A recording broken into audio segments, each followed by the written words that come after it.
अस्सलाम वालेकुम, this is Moid Pirzada in Washington, United states.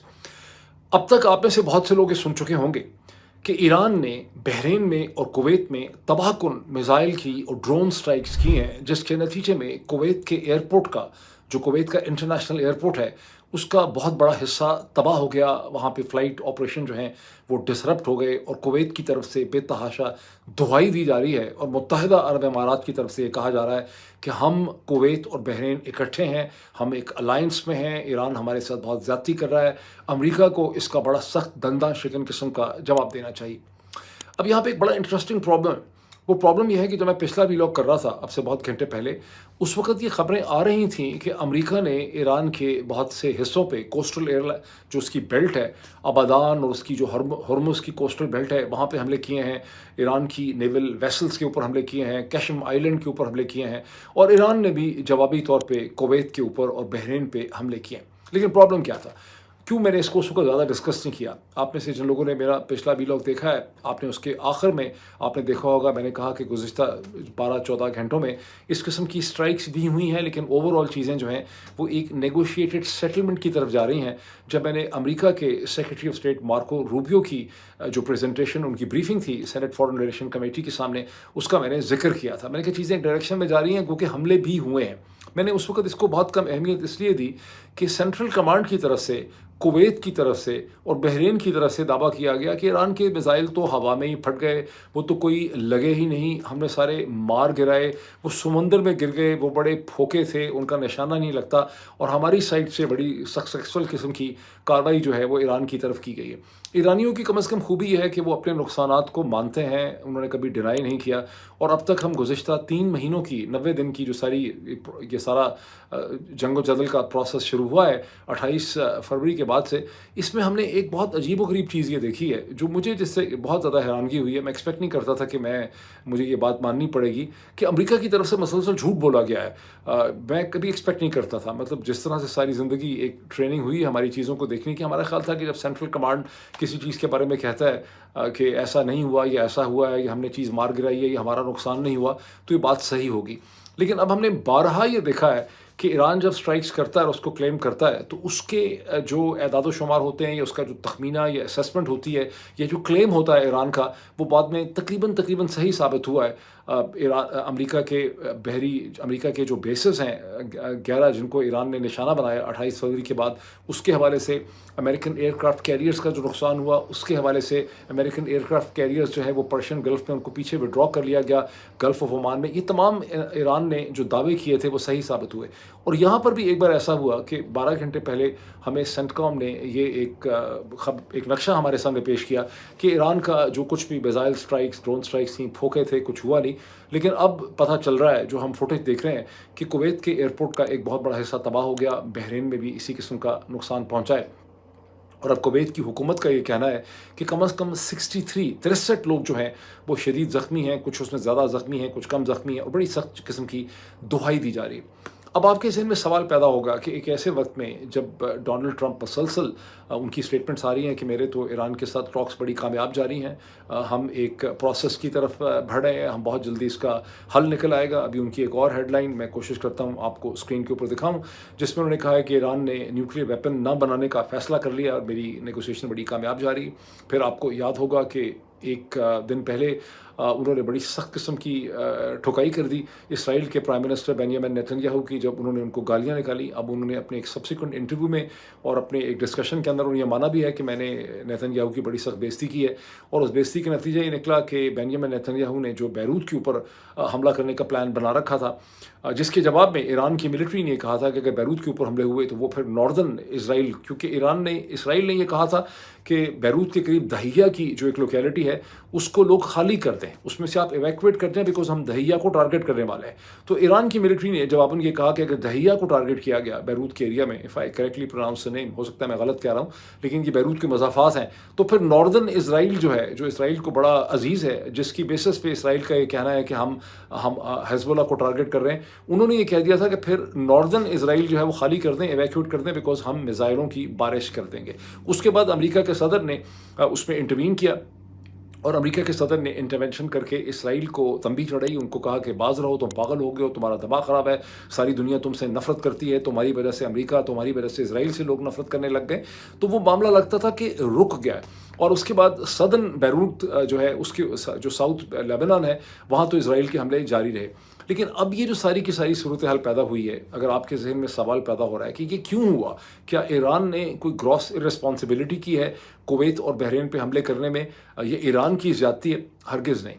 اس کا بیک گراؤنڈ یہ ہے کہ امریکہ کے صدر ڈونلڈ ٹرمپ جو ہیں وہ ایک عجیب و غریب طریقے سے اس جنگ کو کنڈکٹ کر رہے ہیں، اور وہ مسلسل ایران کو پرووک کر رہے ہیں۔ ان کو ایسا لگتا ہے کہ میں ساتھ ساتھ وہ، یعنی وہ جس کو ہم کہا کرتے تھے نا کہ بغل میں چھری اور منہ سے رام رام، وہ ویسے ہم ہندوؤں کے بارے میں، ہندوستان کے بارے میں کہتے تھے، وہ تھی تو بڑی ایک عجیب پیجوریٹو قسم کی اسٹیٹمنٹ تھی۔ لیکن اس وقت ڈونلڈ ٹرمپ کی صورتحال یہ ہے کہ وہ مسلسل امریکہ کے صدر اپنے منہ سے پیس پیس پیس، ٹاک ٹاک ٹاک کی بات کر رہے ہیں، اور ہر تیسرے دن جو ہے امریکن سینٹرل کمانڈ جو ہے وہ ایران کے کسی نہ کسی ایسٹ کو ٹارگٹ کرتی ہے۔ صرف میرا خیال ہے پچھلے 48 گھنٹوں میں جب انہوں نے صدرن ایران کے اندر مختلف نیول ایسٹس کو، مختلف جگہوں کو، میزائل بیٹریز کو ٹارگٹ کیا، اور ہر دفعہ بہانہ یہ بنا لیتے ہیں کہ ہم نے اپنے سیلف ڈیفنس میں یہ کیا، تو ایران کی طرف سے کہا گیا تھا کہ ہم اس کا اب 1 ورسز 1 جواب نہیں دیں گے، بلکہ ہم ہر ایک X1 جو ہے اس کو 1.5 کی انٹینسٹی سے اس کا جواب دیں گے، اور ہم ان بیسز کو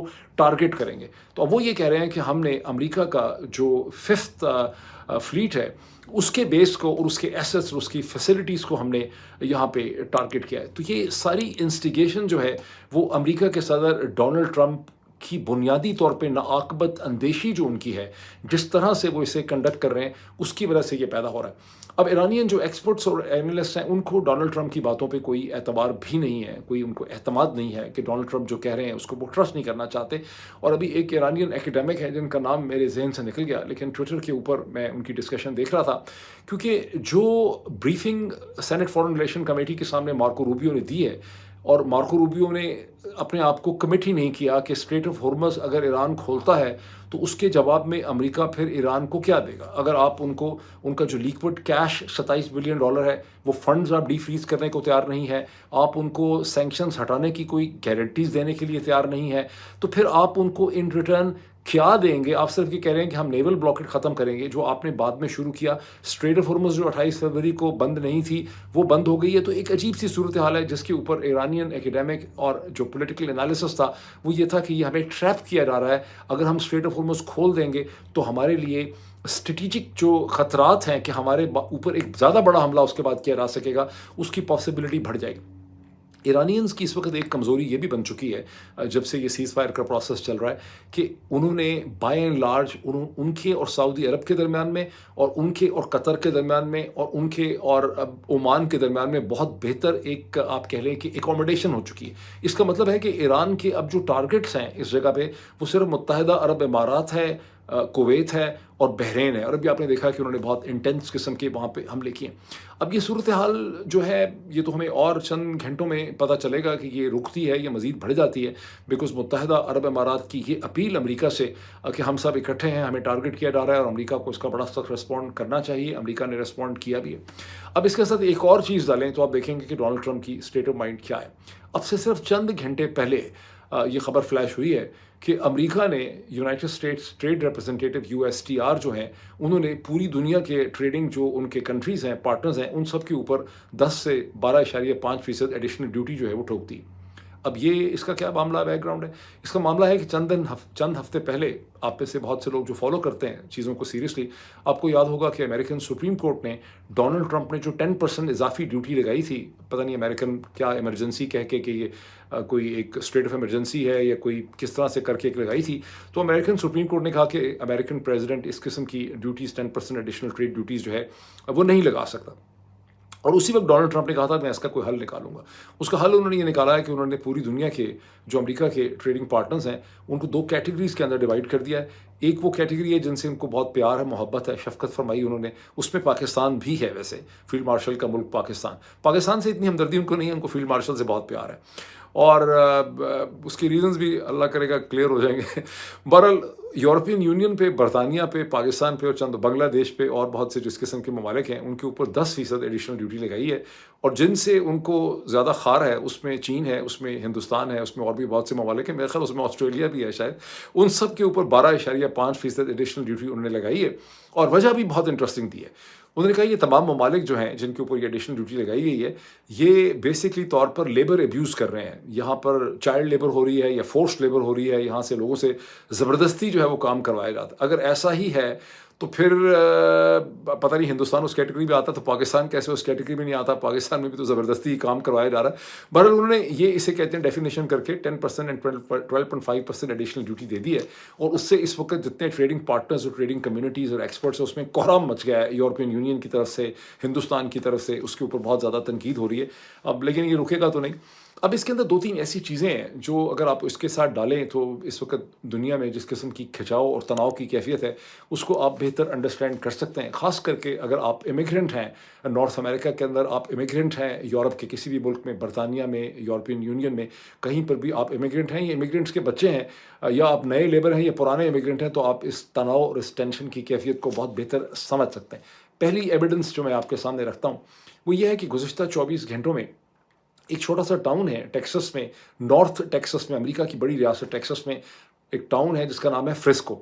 ये फ्रिस्को जो है गुज़िश्ता कई हफ्तों से यहाँ पर एक रेशियल टेंशन है बिटवीन द होस्ट पॉपुलेशन, जो इंतहा पसंद हैं आप, लेकिन होस्ट पॉपुलेशन ही कह लें ज़्यादा बेहतर होगा। होस्ट पॉपुलेशन में जो वाइट होस्ट पॉपुलेशन है और जो इंडियन कम्युनिटी है, साउथ एशियन कम्युनिटी है, जो मुस्लिम भी है और जो हिंदू भी है, प्रीडोमिनेटली हिंदू है।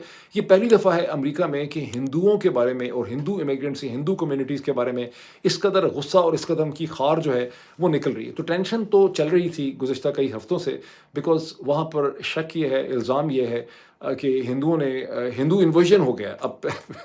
अब एक नई चीज़ ये कि अमेरिका में वैसे इंडियन कम्युनिटी जो हिंदू कम्युनिटी है उसका साइज़ भी बहुत बड़ा है। सबसे ज़्यादा बड़ी जो इमिग्रेंट कम्युनिटी है, इफ़ आई एम करेक्टली, मुझे फिगर्स याद हों तो वो शायद चाइनीज़ है जो 5.5 मिलियन है। और इंडियंस जो है वो 5.2 मिलियन है, या 5.3 मिलियन है, या 5.1 मिलियन है। लेकिन ये टर्म कि हिंदू इन्वेजन हो गया है अमेरिका में, ये टर्म अब से चंद हफ्तों पहले ही इन्वेंट हुई है, इससे पहले ये सुनने में नहीं आई। और ये इसके इन्वेंट करने में भी दर हकीकत डोनाल्ड ट्रंप की मेगा की जो पॉलिटिक्स है जो उन्होंने की है इमिग्रेशन के हवाले से, और जो H1B को जिस तरह से उन्होंने टारगेट किया है, जिस तरह से उन्होंने लोगों को बार बार ये बताया है कि इसको एक्सप्लॉइट किया जा रहा है, उसके नतीजे में ये नए रुझानात और नई टेंडेंसीज पैदा हो गई। लेकिन गुज़िश्ता 24 घंटे में फ्रिस्को में चंद नौजवानों ने, जिसमें एक नौजवान जिसका बहुत नाम लिया जा रहा है, क्लेटन या वॉकर या वटेवर, उसने एक हिंदुस्तान के झंडे को जलाया है और वहाँ पे एक क्राउड इकट्ठा हुआ था जिन्होंने हिंदुस्तान के ख़िलाफ़ और हिंदुओं के ख़िलाफ़ बहुत से वहाँ पे नारे मारे हैं। ये और बात है कि जो टाउन के मेयर हैं और जो पुलिस है उन्होंने इसे कंडेम किया है। वैसे झंडा जलाना तो अमेरिका में कोई इतनी बड़ी बात नहीं है। झंडे, किताबें, मजहबी किताबें जलाना यहाँ होता ही रहता है, ये एक तरीका है प्रोटेस्ट करने का। कम से कम हिंदुस्तान की तरह, जिस तरह से जहाँ मुसलमानों को सड़कों पे लिंच किया जाता है माइनॉरिटीज़ को नफ़रत की बुनियाद पे, यहाँ ऐसा तो नहीं होता। यहाँ हिंदुओं को या मुसलमानों को सड़कों पे लिंच नहीं किया जाता। लेकिन उसके बावजूद ये झंडा जलाना जो है इसे बहुत ही काबिल नफ़रत सूरत हाल में देखा जा रहा है।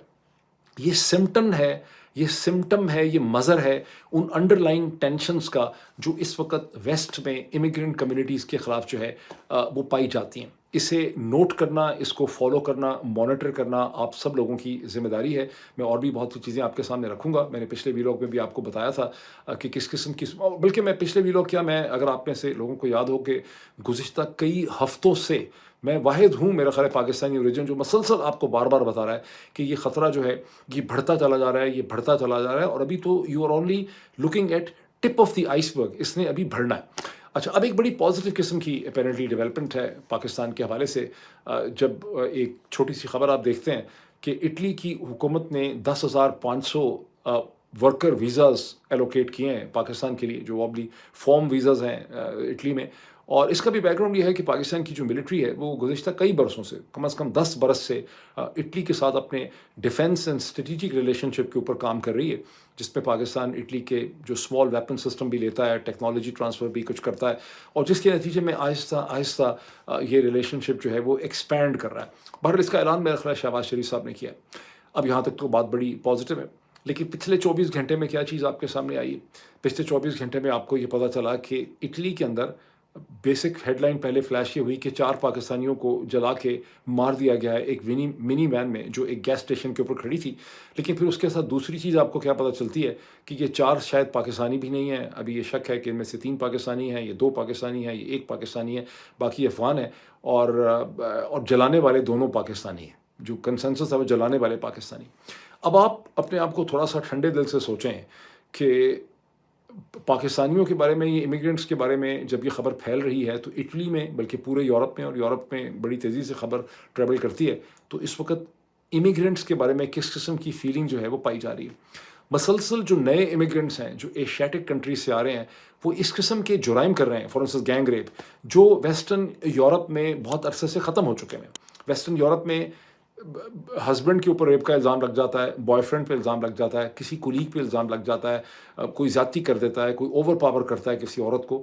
लेकिन 4, 5, 6 आदमियों को इकट्ठे होकर किसी लड़की को, किसी औरत को रेप करने का जो कहानी और तस्वर है वो ख़त्म हो चुका है। ये एक्चुअली जो जेंडर रिलेशनशिप है उसके अंदर ये चीज़ फिट नहीं हो रही। ये एक बहुत प्रिमिटिव किस्म की सूरत हाल। तो इमिग्रेंट्स मसलसल इस किस्म के क्राइम कर रहे हैं जो कल्चरल इनकम्पैटिबिलिटी की जद में आते हैं। जो लिबरल्स हैं, जो पॉलिटिकल क्लास है, वो जनरली इग्नोर करती है। जो एकेडमिक हैं वो कहते हैं कि नहीं, इसकी वजह पॉवर्टी है, इसकी वजह यूथ है, इसकी वजह अनसेटलमेंट है, जॉब्स नहीं है। लेकिन जो राइट विंग ग्रुप्स हैं वो फिर इसको इस तरह से नहीं देखते। जो राइट विंग ग्रुप्स हैं वो इसको इस्तेमाल करते हैं, जैसे कि फ्रिस्को में ये जो सफ़ेद इंतहा पसंद हैं जिन्होंने झंडा जलाया हिंदुस्तान का, अब वो मसलसल कह रहे हैं कि ये हिंदू इन्वेजन है, ये आ गए हैं, इनका कल्चर हमसे डिफरेंट है, ये हमारी जॉब्स ले रहे हैं। अब इसी के अंदर एक और वाक़या भी ऐड कर दें, जो बरतानिया में ठीक ठाक क्राइसिस खड़ा हो गया है सर केयर स्टामर की हुकूमत के लिए। बिकॉज जब ये चीज़ पता चली कि एक सिख नौजवान जिसकी खुद उम्र 23 बरस की थी, उसने एक गलत इल्ज़ाम लगाया। पहले उसने एक 17 बरस का या 18 बरस का जो ब्रिटिश वाइट स्टूडेंट था उसको उसने स्टैब किया जब वो मर रहा था, बिल्कुल मर रहा था। उस वक्त अंधेरा था वहाँ पे। ब्रिटिश पुलिस को कॉल कर दिया, पुलिस को ये कहा कि इसने मुझ पर रेशल स्लर किया, इसने मुझ पर एक नस्ली हमला किया, इसने मेरे टर्बन या मेरी पगड़ी जो है उसको फेंक दिया और अपना जो वेपन था वो अपनी माँ को दे दिया छुपाने के लिए। लेकिन पुलिस के जो बॉडी कैम्स थे और वहाँ पे कोई सीसीटीवी कैमरा ऐसा था, अल्टीमेटली जब ये मसला अदालत के सामने गया वहाँ ये बात साबित हुई कि वो जो सफ़ेद लड़का था, वाइट लड़का था, उसने उसके ऊपर कोई ऐसा हमला नहीं किया था, कोई और ही इनका झगड़ा था जिसमें इसने उसको मार डाला, उसकी डेथ हो गई। अब जो चीज़ क्राइसिस बन गई है ब्रिटिश गवर्नमेंट के लिए वो ये है कि जब इस सिख ने पुलिस को सामने ये इल्ज़ाम लगाया कि इसने मेरे ऊपर नस्ली नफ़रत या रेशियल प्रेजुडिस के हमले किए, ये मेरे पे गालियाँ वालियाँ दी मुझे, तो ब्रिटिश पुलिस ने उस स्टेज पे उस मरते हुए जो वाइट लड़का था उसको उन्होंने हथकड़ी लगा दी।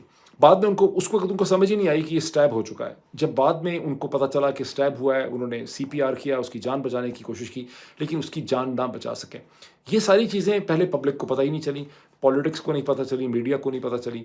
अब जब ये ट्रायल इसका कंक्लूड हुआ है मंडे को, तो ये चीज़ धीरे धीरे, बल्कि अब बहुत तेज़ी से आग की तरह ब्रिटिश मीडिया को और पब्लिक को पता चल रही है। और वहाँ पर एक इमिग्रेंट्स के ख़िलाफ़ एक फुलमिनेटिंग डिबेट है जो अब ब्रिटेन से निकल के पूरे यूरोप में तेज़ी से फैल रही है। ये वो इश्यूज़ हैं जिसकी तरफ यकीन मानिए मैं इसके बारे में बड़ा कंसर्न हूँ, और मैं अकेला ही कंसर्न हूँ। मुझे कई दफ़ा ऐसा लगता है कि मैं पागल हूँ, बाकी सब लोग अगर मुझे पागल समझते हैं तो पागल ही समझें। लेकिन ये बड़े सीरियस किस्म के इश्यूज़ पैदा हो रहे हैं उन तमाम एशियाटिक इमिग्रेंट कम्युनिटीज़ के हवाले से।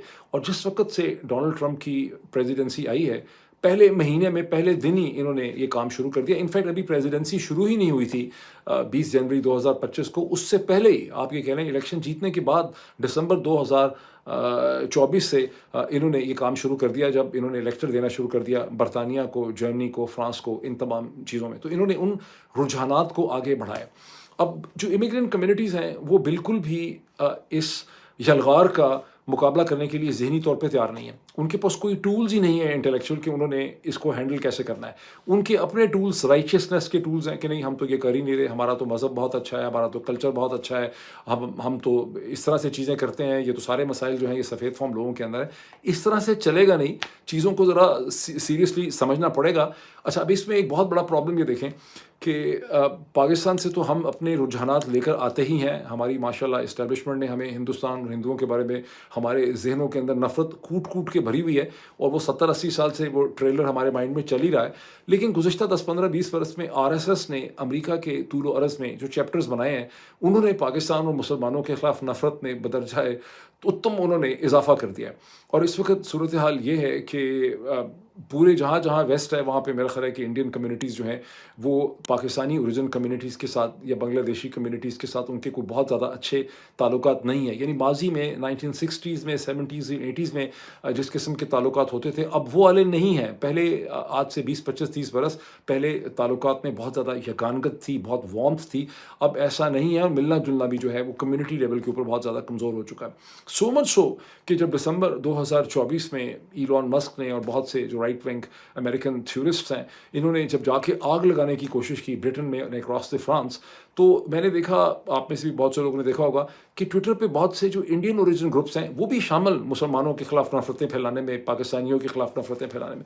جو فرسکو کا انسیڈنٹ ہے، اس سے کم از کم انڈین کمیونٹی بہت انٹیلیجنٹ لوگ ہیں، میرا خیال ہے ان کو یہ سمجھنا چاہیے کہ یہ وقت ہے ہندوستانی، پاکستانی، بنگلہ دیش کمیونٹی کو کہ یہ اکٹھے ہوں، یہ سوچیں کہ کس قسم کا کرائسس ہے، اس کو پولیٹیکلی کیسے ڈیل کرنا ہے. اپنی رائچسنس میں یہ لیکچر دینا کہ ہماری تو تہذیب بڑی زبردست ہے، ہماری تو 5,000 سال پرانی تہذیب ہے، تو ہماری تو ویلیوز اس قسم کی ہیں، تو ہماری تو فیملی ویلیوز اس قسم کی ہیں، یہ اس کا حل بالکل بھی نہیں ہے. پولیٹیکل پروسیس میں شامل ہونا، ایک ساؤتھ ایشین کمیونٹی کی حیثیت سے سیسا پلائی کی دیوار بننا، انڈین، پاکستانی، بنگلہ دیشی کو، افغان کو اپنے ساتھ لے کر آنا اور کہنا کہ ہم یہاں پہ ہیں، ہم سوسائٹی کے ساتھ انٹیگریٹ کرنا چاہتے ہیں، اور انگریزوں کو اور امریکنز کو اپنے سپیریئر ہونے کا جو لیکچر ہے وہ دینا خدا کے لیے بند کر دیں. اس میں بہت زیادہ نقصان ہے.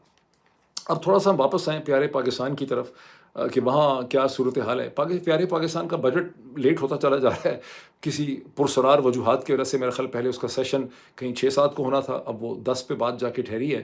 یہ کلیئر نہیں ہے کہ یہ کیوں ہو رہا ہے، کیونکہ اس کے بارے میں ایک کم از کم کچھ لوگ تو یہ کہہ رہے ہیں کہ 28ویں ترمیم کا تھا، کہ پہلے 28ویں ترمیم ہو، یہ کم از کم ہمارے سے کمٹمنٹ ہو جائے. دوسری کچھ خبر یہ ہے کہ ڈیفنس بجٹ پہ یہ کہا جا رہا ہے صوبوں کو کہ آپ بھی اس میں کنٹریبیوٹ کریں، ہم آخر آپ کا بھی ڈیفنس کرتے ہیں. باٹم لائن یہ ہے کہ پیسے کی distribution between the centre and the provinces اس کی کھپ ہے، اور اس پہ کچھ نہ کچھ ایگریمنٹ کرنے کی کوشش جو ہے وہ کی جا رہی ہے. مجھے یاد پڑتا ہے کہ چند دن پہلے میں نے ویسے صدیق جان کے ساتھ جو ڈسکشن کی اس میں بھی میں نے ان سے یہ سوال پوچھا تھا، لیکن اس کی کوئی مجھے تسلی بخش جواب نہیں مل سکا. لیکن آپ کو یاد ہوگا میں نے ایک ویلاگ میں ڈسکس کیا تھا کہ تحریک تحفظ آئین پاکستان کے جو سربراہ ہیں جناب محمود خان اچکزئی صاحب، جن کو نیشنل اسمبلی کے اندر عمران خان نے تمام تر طاقت دی ہوئی ہے، پاکستان تحریک انصاف کا ان کو لیڈر بنایا ہوا ہے، انہوں نے وہاں پر تقریر کرتے ہوئے یہ کہا تھا کہ ہم بجٹ کے سیشن کا بائیک آؤٹ کریں گے اگر عمران خان کو آپ نے ہاسپٹل میں شفٹ نہ کیا، شفا انٹرنیشنل میں. تو وہ میرے خیال کہہ کے بھول گئے، بیکاز ابھی کوئی سین ایسا نہیں ہے جہاں پاکستان تحریک انصاف بجٹ کا بائیک آؤٹ کرتے نظر آتی ہے، جیسا کہ صدیق جان نے اپنی ڈسکشن میں کلیئر کیا. بلکہ وہ سمجھتے تھے کہ اس کا فائدہ بھی نہیں ہوگا، بجٹ میں ان کو آنا چاہیے اور بجٹ کا تیا پانچا کرنا چاہیے، ان کو بہت زیادہ کھپ اس میں ڈالنی چاہیے. بہرحال سہیل آفریدی صاحب نے اسلام آباد ہائی کورٹ کو موو کیا ہے. انہوں نے، اور میرا خیال ہے مزمل اسلم صاحب جو ان کے فائنینشیل ایڈوائزر ہیں KP کی گورنمنٹ کے، ان دونوں نے اس میں ایک پریس اسٹیٹمنٹ ایشو کی ہے جس میں سہیل آفریدی صاحب نے کہا ہے کہ ہماری بجٹ کی تمام کاروائی، یعنی جو پریپریشن ہوتی ہے نمبرز اینڈ اسٹیٹسٹکس کی KP کی، وہ مکمل ہے. اور لیکن ہم چاہتے ہیں کہ عمران خان کو، جو کہ ہمارے لیڈر ہیں پولیٹیکل، ہم ان کو بریف کریں. پچھلے برس بھی انہوں نے یہ بہت کوشش کی تھی میرا خیال ہے، لیکن ان کو یہ موقع جو ہے وہ نہیں مل سکا تھا. میرا خیال ہے بجٹ سے پہلے آگے پیچھے کچھ کوشش کی تھی، یا وہ تھے اس وقت شاید گنڈا پور نے کی تھی. بہرحال یہ کہ بجٹ پہ اس وقت بھی ان کی ملاقات عمران خان کے ساتھ KP کی لیڈرشپ کی نہیں ہو سکی تھی. اب انہوں نے اسلام آباد ہائی کورٹ کو رجوع کیا ہے کہ ملاقات ہماری ہونی چاہیے، بیکاز ہم عمران خان کی کنسنسس جو ہے وہ اس حوالے سے لینا چاہتے ہیں. مجھے بہت شک ہے کہ یہ ملاقات جو ہے وہ نہیں ہو سکے گی. بجٹ کی سٹیج کے اوپر بس میں لاسٹ کامنٹ یہ ہے کہ 28th امینڈمنٹ کو اگر آپ 1-2 لائنوں میں ڈیفائن کرنا چاہیں تو اس کا مطلب ہے کہ پیسہ نہیں ہے، باوجود اس کے کہ امریکہ کے ساتھ بہت بہتر تعلقات ہیں، اور ڈونلڈ ٹرمپ نے 100 دفعہ فیلڈ مارشل کی، ان کے ساتھ ساتھ ان کے چنگے میں انہوں نے جو ہے جناب شہباز شریف صاحب کی بھی تعریف انہوں نے کرنی شروع کر دی ہے. لیکن پیسہ ٹھٹھو ہے. اس میں بہت سے لوگوں کو، اور وہ مسئلہ بنا ہوا ہے پاکستان میں کہ بھئی آپ سینٹر اور پروونسز میں ڈسٹریبیوشن کیسے کریں گے، فیڈرل گورنمنٹ کے اور بجٹ کے اور ڈیفنس کے پیسے کیسے پورے کریں گے. ایک انٹرسٹنگ چیز یہ ہوئی کہ جب مارکو روبیو اپنی سینٹ فارن ریلیشن کمیٹی کو بریفنگ دے رہے تھے تو وہاں انہوں نے بڑے پرعزم طریقے سے سینٹ کو یہ بتایا फॉरेन रिलेशन कमेटी को कि किसी एक मुल्क पे हमारी अमेरिका की अपने मिनरल रिसोर्सेज के लिए, रेयर अर्थ्स के लिए, एनर्जी के लिए डिपेंडेंस नहीं होनी चाहिए और एक मुल्क 90% ये सब चीज़ें प्रोवाइड करता है, ये अमेरिका के स्ट्रेटेजिक इंटरेस्ट में नहीं है। तो उसका बाज़ मतलब ये निकाला उन्होंने कि मार्को रूबियो के जहन में टिंग करके लोगों को लग रहा है कि शायद पाकिस्तान भी है, कि वो सोचते हैं कि पाकिस्तान से भी उनको रेयर अर्थ मिनरल्स, मटेरियल्स और इस किस्म की चीज़ें बलूचिस्तान से मिल सकती हैं। वो बलूचिस्तान जहाँ हमने आग लगा के रखी हुई है, वहाँ से हम रिसोर्सेज हासिल करना चाहते हैं। बलोचों से हमें कोई हमदर्दी नहीं, लेकिन उसकी ज़मीन के अंदर से कोई रिसोर्सेज हमें मिल जाए ताकि हमारे रुपए पैसे के मसाइल जो हैं वो सॉल्व हो जाए। बदकिस्मती से मार्को रूबियो ने चीन के बारे में तो नेगेटिव कमेंट्स किए, लेकिन पाकिस्तान से कोई उन्होंने बात नहीं की कि हमें वहाँ से कुछ मिलेगा। तो अभी इतना ही, फिर चंद घंटों में आपसे इंशाल्लाह मुलाकात होती है। Thank you.